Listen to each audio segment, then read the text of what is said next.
I know this is a burning question that a lot of working professionals have in this day and age, especially after COVID. Many of us realized that maybe our job is not giving us that fulfillment, and it's just not enough to have a good paying job if it doesn't make you happy, if it doesn't make you feel worthy enough. And I know that most of the people that I spoke to often end up saying, hey, you know what? Yes, I have a good job. It's not that I hate it, but I know I can do something much more. So, as a coach, what would you suggest to people like that? Just had a session this morning with somebody who's returning from a leave. And I said, "What are you most excited to go back for?" And she said, "Nothing." And that was a really hard realization for her and for me. And what we ended up getting at is, how does she use the job that she's in right now and be very intentional? I would just say, gather the right contacts and be intentional about developing the skills so that she can apply it to an organization and really a problem that she wants to solve that she's much more organically excited about. And there is something I talk about often, is thinking about a job for a reason, a season, or a lifetime. And so this client, for example, has this job for a reason, which is a paycheck, stability, Right, exactly. benefits, all of the reasons we need jobs, but it's Yep, not really her lifetime job at all. And so right. she needs to tell herself, and I can support her in this, and she needs to surround herself with, this is my job for this reason right now, for a particular season. So, reason, season, or a lifetime. So, we need things to be excited about as human beings. We do. It's not a nice to have, it's a need to have. It's survival. And of course, we all want to thrive, and we have to get through whatever we are surviving through in order to thrive. And so for this client, for example, we figured out what she's most excited about, which is actually this huge topic. And we made a list of 10 people she's going to connect with Oh, and nice. 3 events that she could go to. And this has nothing to do with her day job, but it's things that she's excited about. I shouldn't say it has nothing to do with her day job. She is going to be able to use the incredible skills that she has from her job and start exploring. And that's the key, exploring. When we're unhappy, we get impatient. That's just life. Right, right. So it is pushing a boulder uphill. And many people I work with are 20 to 40% happy at work, which is a low percentage, sadly. Yes. And as I have joked, you wouldn't drive a car that's 60% falling apart. You wouldn't feel Right, safe. You wouldn't live in a house that's 60% falling apart. right, But many of us stay in jobs that are 60% falling apart, myself included in the past. right. We're really, the goal is to think about, well, how do I make it a little bit better and a little bit better so that we're pushing it forward? Agreed. Agreed. But I do have a question, Rachel, because what I feel is we become way too comfortable. You're getting that monthly paycheck. The bills are now automated. So your mortgage goes away, your electricity, your utilities, everything. And now that comfort cushion that we are on, it feels scary to even think of something where you're no longer getting a monthly paycheck. It's scary to even think about, okay, what's going to happen? And I remember we spoke about this in the past where you said take risks, but take calculated risks. So I would love to hear from you. What was your experience, and what do you suggest people should do when they're thinking of getting out of their comfort zone? So I am not, I am a therapist by training. I am not the therapist who helps you quit your job, or I help you quit with what I call a calculated risk management plan. And it is very scary to make a change. And yet, if we're unhappy, it's scary to live a life being unhappy because we're going to regret parts of that. And it's in the therapy world, it's called a both and. It's a duality. They're both true at the same time. You're unhappy and you don't know what to do about it, and you're comfortable, so what do you do? Right. So most of us make change, really make significant change, when we're uncomfortable. And I will start with, if it's not broken, don't fix it. If Hmm. you have a job where you're feeling good, you're respected, what I call the 3 C's, or what the industry calls the 3 C's, you're feeling like you're contributing, you're feeling like you're challenged, and you have community. Fantastic. When I meet somebody who has that, I'm like, this is amazing. I'm like, I need to start a podcast interviewing you. How did you find it? How do we find more of you? I wish there Right. were more, right? Then I wouldn't have a job in that way, because that's what we're aiming towards. The True. goal is to put yourself out of business. So great, let me do that. However, if one, two, three of those are off, and through a variety of kind of assessments we've gathered, it's not going to happen at this place. It's not going to happen there. Maybe I'll pivot internally. Maybe I'll find a new team. But really, to answer your question, the calculated risk is it's both, it's partly financial for sure. How much runway do I have? What are my monthly expenses? How can I be creative about my finances? So when I was very stuck in a corporate opportunity that I was doing for some time and said, I want to do much deeper and different work with people, I worked with a coach, I worked with a financial planner, and I created a 4-year spreadsheet. Wow. And I'm not kidding, 4 years. And it involved thinking about like big changes. These are big changes. But I was so unhappy, and I knew I was in what I call the wrong room. I needed to make some big changes. But I wasn't just going to quit and not have a plan. Of course Right. not. I had a mortgage, I have a child. I had one child at that time, now I have two. So it is okay. This is what, if you know the chart, these are the known knowns. I know I'm unhappy, and I know I'm not going to get happier. Right. The unknowns are, I'm not sure exactly what my salary is going to be to the T when I've made that change. But a known unknown is I'm going to take a dip. Right. For example, if you go back to school or if you go part-time, there are a million variables that go into this. So I'm trying to be as thoughtful as possible around how do we reverse engineer the career search for you? So that if you're stuck, we figure out what are your skills, what are your values, what are the things you're most curious about, so that we can design a career for you. Then we go and find the career. Right. Right. Most people sit and apply to job boards or this or this or that, but it's kind of out of the fryer and into the pan, because they're not actually sure what's going to make them happier. Nice. Nice. That is very impressive. First, that you had a 4-year plan. I don't think anybody does that anymore because everyone's so used to getting results instantly, and everyone's behind these crash courses, the crash diets, and everyone's attention span is decreasing with Amazon and everything, where you get things in the matter of days or hours even. It's so hard to sit down and think about what are my next 4 years going to look like if I actually go behind chasing my dreams. And I think what you did is really impressive, Rachel. Absolutely, yes. So I have 2 children, and we have a no screens during the week rule right now. We'll ride the wave for as long as we can. And so my son turned to me and he's like, well, they had screens during the week during the summer. He's like, what am I supposed to do now? Figure it out. And boredom is a really good and hard thing. And so it's so easy for all of us, myself included, to just get to the next thing, pull out the phone, distract ourselves. All of a sudden, my son is making these Legos. He's doing recycling.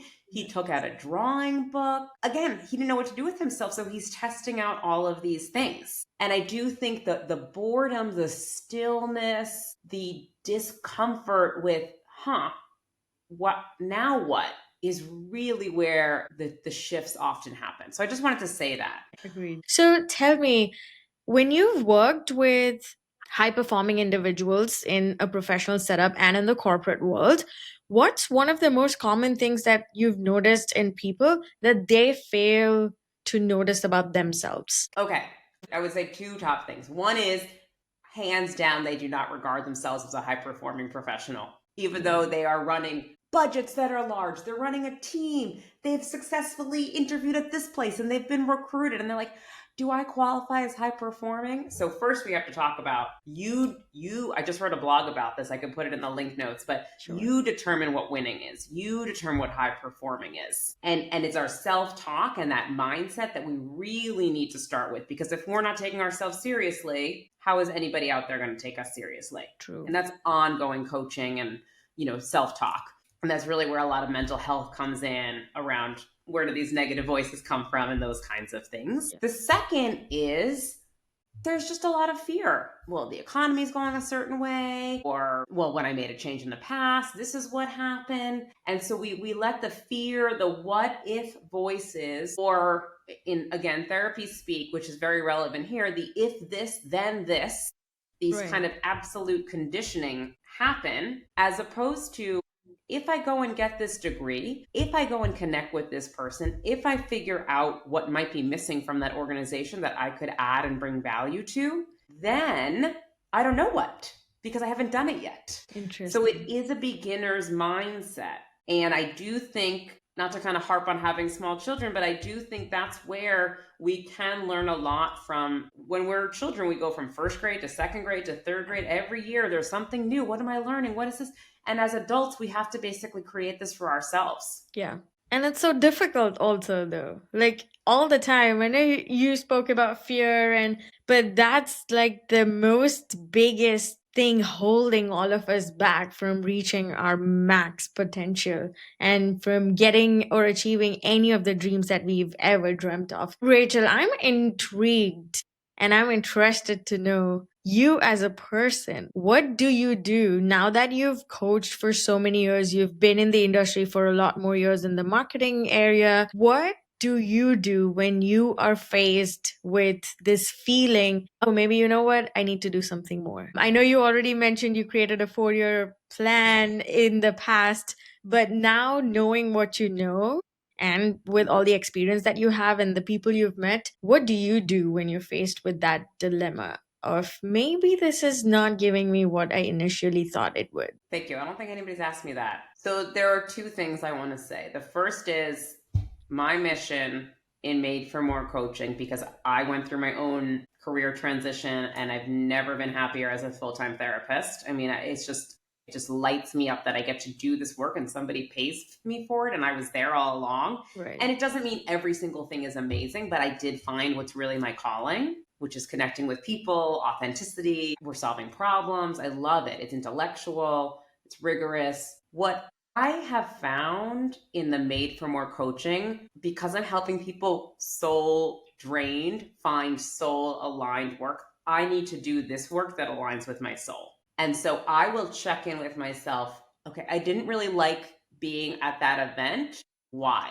Okay, it didn't feel soul aligned. Okay, why? I really like talking to Sheekha because we had a really good energy. Okay, she felt soul aligned. Why? She was curious. She was warm. She asked great questions. So I'm constantly kind of interrogating. I joke, I have an advisory board that I've created. I'm like, it didn't go well because it was out of alignment for me. Right. It doesn't mean if it's in alignment, it's perfect, but it just, I know that. And the second thing is I really try to surround myself with really supportive people, not yes people, but if I say, can you give me feedback on this? They will say, this is great. And here are 10 things you can do to make it better. Wow. And this is great. Yes, this is crazy. You know why? Because that's exactly the kind of conversations I have with my friends and with others who keep asking me that same question. Find and surround yourself with people who are giving you actual feedback, not just nodding their head or patting you on the back because you've done something,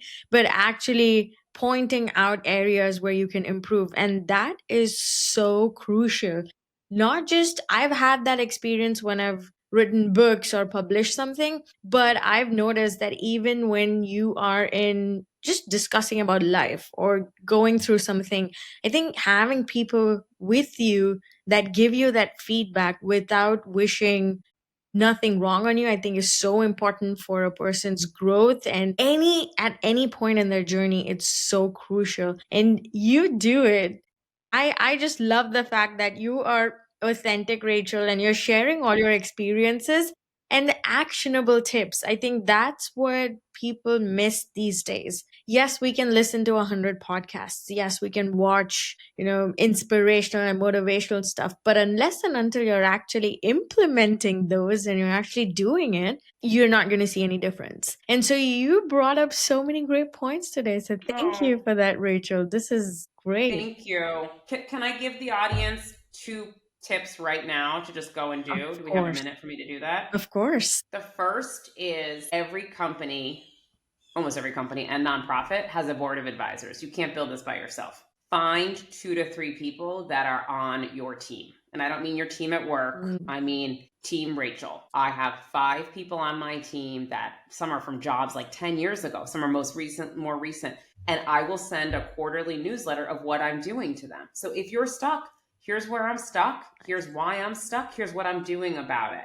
You want to be really thoughtful about how many people's opinions you're bringing in, because everyone has opinions. But if you Right. know that they're on your team, that is how you can start to build what I call your own board of advisors. Correct. And the second is I tell everybody to do a career audit. So, what in your day is making you the happiest? What percent of the time are you doing that?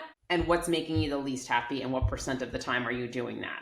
If you just have that data, you already have more clarity about yourself. Love it. Love it. Love it. This is just great because I've done that recently.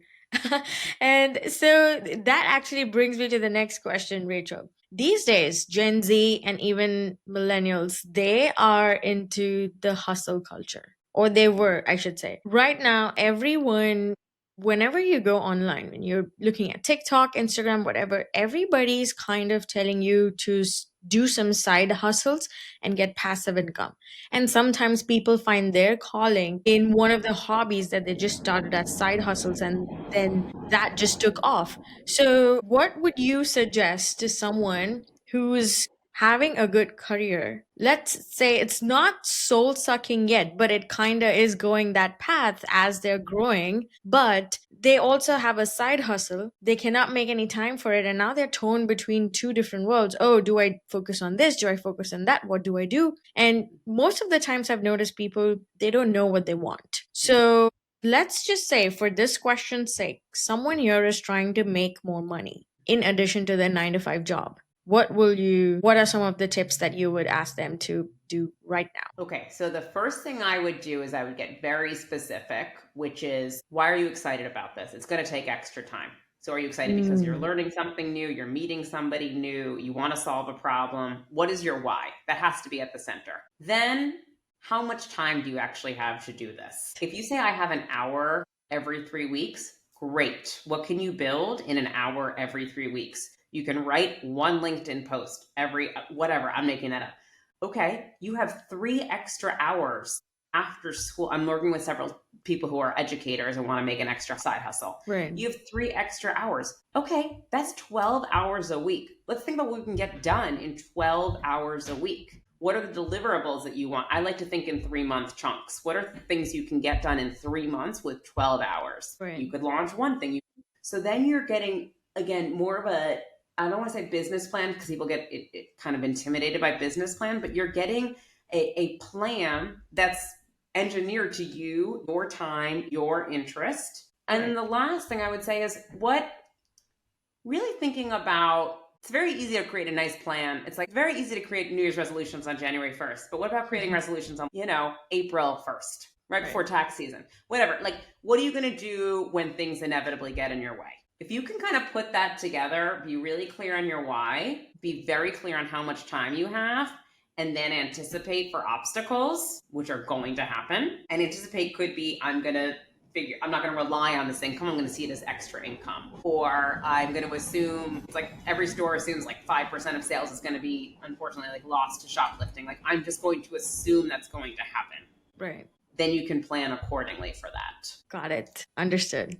Informative. Thank you, Rachel. Thank you for those tips. Have you personally been burnt out? Oh, yes. And so, are you talking about the last 24 hours? Or are you talking about whenever? I was actually thinking more about parenting burnout, but yes, go ahead. That too. But it just in general, with everything that you have on your plate, including being a parent, which I feel is a great responsibility.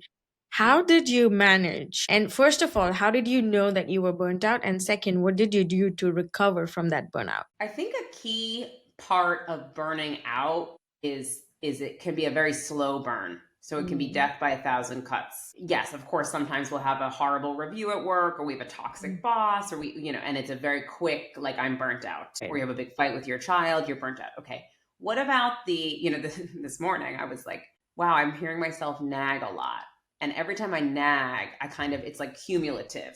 I feel more and more. And what did I do? I reached out to a friend and said, can you give me some tips how you do this with your kid in the morning? And truly finding community, finding support, non-judgmental, is so key, not to preventing burnout, but to supporting, validating, and recognizing it. I think about it as chips in the bank or deposits. Yeah. And I actually think about relationships like this too. So our strongest relationships they have a lot of, hopefully you've added a lot of chips to the bank, a lot of deposits, so that when there's a rupture or there's an issue, and that you can take a little withdrawal, and you won't go broke. True. Agreed. And so it's the same thing with burnout. We're like, okay, I'm feeling a little frustrated by this experience.